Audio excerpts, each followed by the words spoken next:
প্রথমে 1 কাপ ডাল মসুরের ডাল নিব। ডালটি ভালো করে পানি দিয়ে ধুয়ে সুন্দর করে 2-3 বার ধুয়ে একটা সসপ্যানে সিদ্ধ করতে দিও। প্রথমে 1 চামচ লবণ, হলুদ 1 চামচ, শুকনো মরিচের গুঁড়ো 1 চামচ, আদা রসুন বাটা 1 চামচ দিয়ে ডালটা সিদ্ধ করতে হবে। 2 চামচ সয়াবিন তেল দিব। ডালটা সুন্দর করে শুকনা করে সিদ্ধ করে নিতে হবে। খেয়াল রাখতে হবে যেন পুড়ে না যায়। তারপর একটা স্টিলের ঢাকনা দিয়ে ঢেকে দিতে হবে। খামির করার জন্য প্রথমে 2 কাপ আটা নিব। কি ময়দা নেওয়া যায়, যাদের কাছে যেটা থাকে। 1 চামচ লবণ খামির করার জন্য, 2 চামচ সয়াবিন তেল এবং 1/2 চামচ কালি জিরা দিয়ে খামিরটা সুন্দর করে হাত দিয়ে মেখে নিতে হবে। যেহেতু এটা খাস্তা আইটেম না, সেহেতু 2 চামচ তেল দিয়ে হালকা তেল দিয়ে এটা ভালো করে মেখে নিতে হবে। খাস্তা আইটেম হলে আর একটু তেলটা বাড়িয়ে নিয়ে আটাটা মেখে নিতে হয়। এক্ষেত্রে 1 চামচ কি 2 চামচ সয়াবিন তেল দিলেই হবে। আবার কেউ বাটারও দিতে পারে।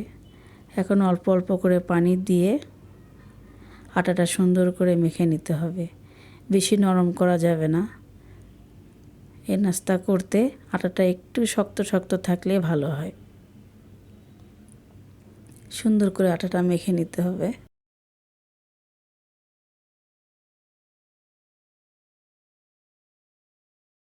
আটাটা ভালো করে মাখা হয়ে গেলে আমি হালকা একটু হাতে তেল নিয়ে আবারও আটাটা মেখে নিয়েছি। মাখার পরে সুন্দর করে 2-1 বার আরও ভালো করে মথে নিয়ে আমি 5 মিনিটের জন্য রেস্টে রেখে দিলাম। 5 মিনিট পর আবার একটু আটাটা মথে নিয়ে সুন্দর করে মথে নিতে হবে। নিয়ে তারপর আমি 2টা লিচি করে নিলাম। লিচিটা একটু হাত দিয়ে মুড়িয়ে নিয়ে সুন্দর করে গোল করে নিতে হবে।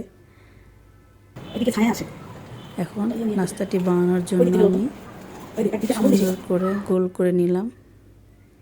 নিয়ে একটা রুটি বেলে নিতে হবে। বড় করে একটি রুটি বানাতে হবে।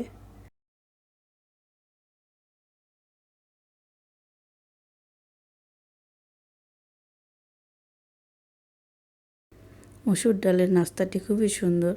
আপনারা সবাই বাসায় করবেন। খেতেও ভারী মজা নাস্তাটি।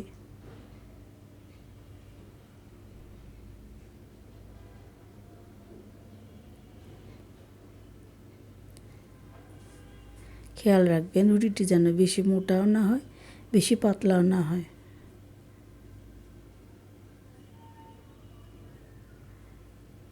মাঝামাঝি রেখে বড় করে একটি রুটি বানিয়ে নিতে হবে।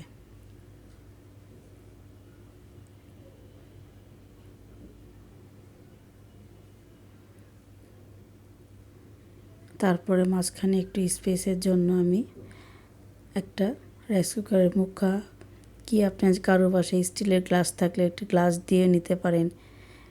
কোনো কিছু একটার মুখা দিয়ে মাঝে একটু স্পেস করে নিয়ে চতুর্দিকে মসুর ডালটি সুন্দর করে সাজিয়ে দিতে হবে।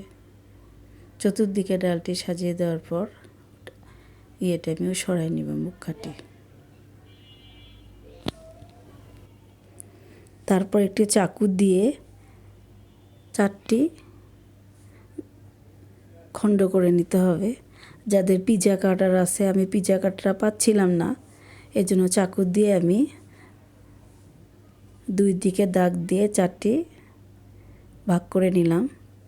তারপরে 4টি ভাগের মাঝে আরও একটি করে দাগ কেটে নিতে হবে। যদি কারো একটা বড় হয়ে যায় দাগ, সেক্ষেত্রে তার মাঝে আরেকটি দাগ দিয়ে আপনি সুন্দর করে কেটে নিতে হবে।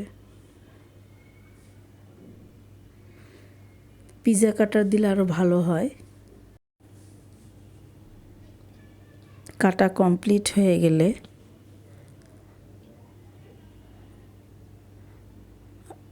সবগুলো কাটা সুন্দর মতো কাটা হয়ে গেলে নাস্তাটি পিছন দিক থেকে আস্তে আস্তে মাঝামাঝি প্রত্যেকটা স্লাইসের ইয়েগুলো টেনে নিয়ে যেতে হবে, যাতে সুন্দরগুলো নাস্তাগুলো ফোল্ডিং হয়। মূলত এটি মসুর ডাল দিয়ে তৈরি করা ক্রোসেন্ট।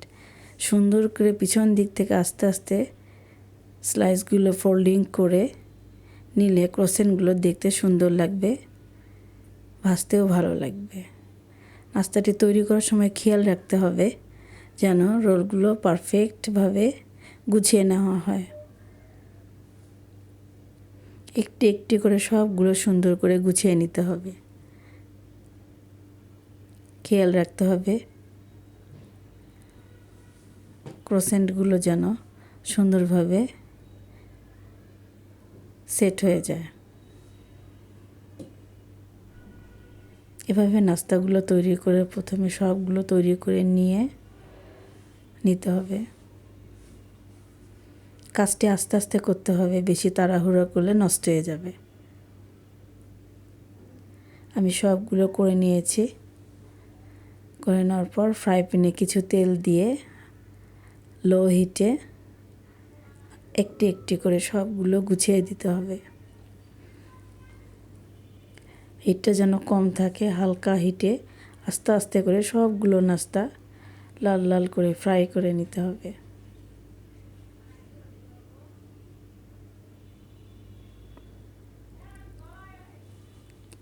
নাস্তাটা খুবই মজাদার এবং সুস্বাদু। হালকা হিটে ভাজতে হবে যেন পুড়ে না যায়, খেয়াল রাখতে হবে। অল্প হিটে নাড়াচাড়া করে সুন্দর করে ভেজে নিতে হবে।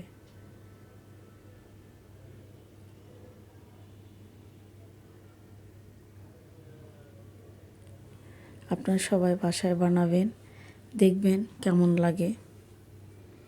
চেষ্টা করবেন আস্তে আস্তে করে।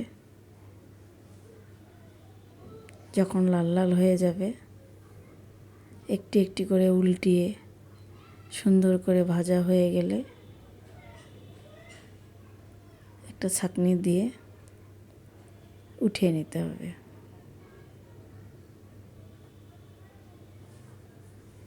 নিয়ে গরম গরম পরিবেশন করবেন। এটা খেতেও ভারী মজা, দেখতেও সুন্দর লাগে। আপনার বাসায় সবাই ট্রাই করবেন এবং চ্যানেলটিতে সাবস্ক্রাইব করে দিবেন। আল্লাহ হাফেজ।